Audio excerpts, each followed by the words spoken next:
Before we begin, let me set the stage for those who may not be familiar with the story. The Baron and the Trees is a novel written by the brilliant Italo Calvino, an Italian author and journalist.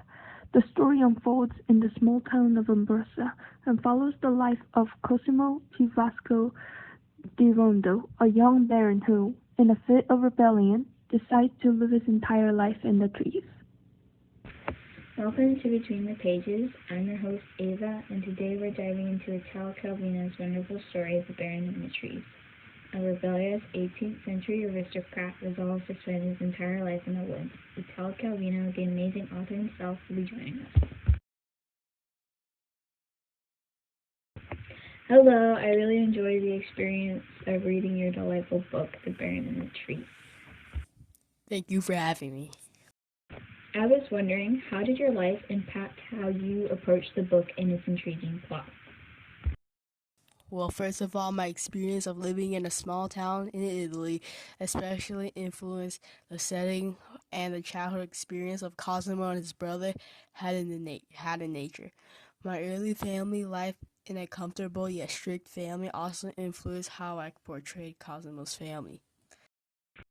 Oh, that explains how family life and nature were so detailed in the story. Why did Cosimo choose to spend his entire life in the trees, and what does this choice represent in a larger framework of the story? Cosimo's desire to live in the trees represents a symbolic rejection of social conventions and restraints. He refuses to meet the expectations put on him as a nobleman. The trees become his haven, a place where he can reclaim his identity and live life on his terms. Interesting. Now, there are crucial occurrences in the plot that influence Cosimo's journey. Can you describe some of those important occasions and their significance?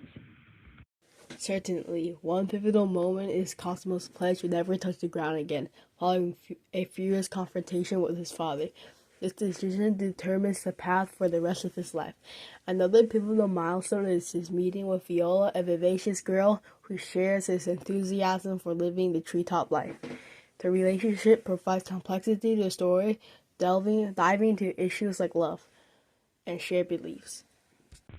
Viola's character indeed brings a poignant touch to the story. I especially liked how the narrator was involved in telling their story with his direct dialogue at their breakup. I like to think that gave the readers a better sense of empathy and understanding for Cosimo's loss over Viola. It was something great that may have been real, but it broke because of that fragile moment. And it certainly did. I felt a pang of regret and frustration as I read those lines. Now let's shift our focus to the writing process. As an author, how did you navigate the delicate balance between fantasy and reality in crafting this tale? It was a challenge, but an exciting one.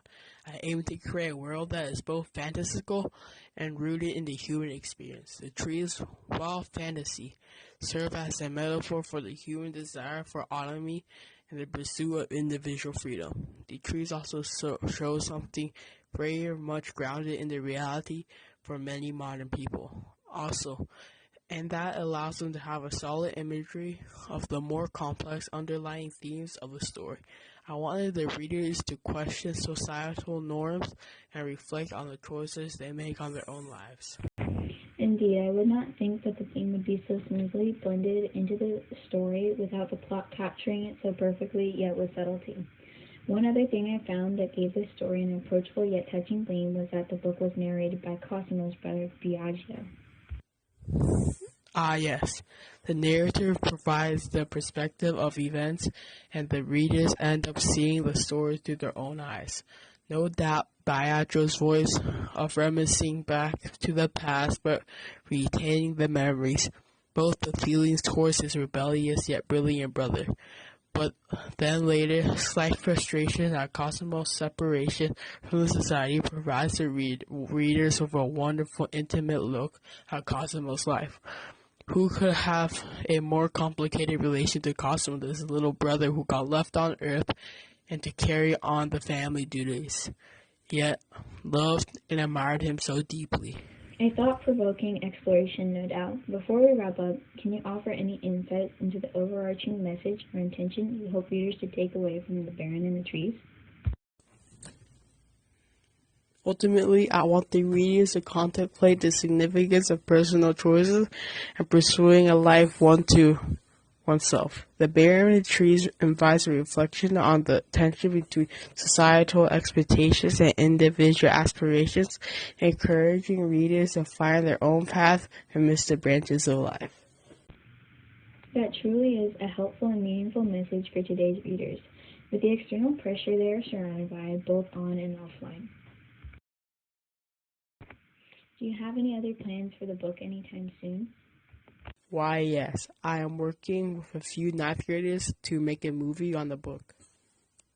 Wonderful. Is this movie going to be a real-life depiction of the story?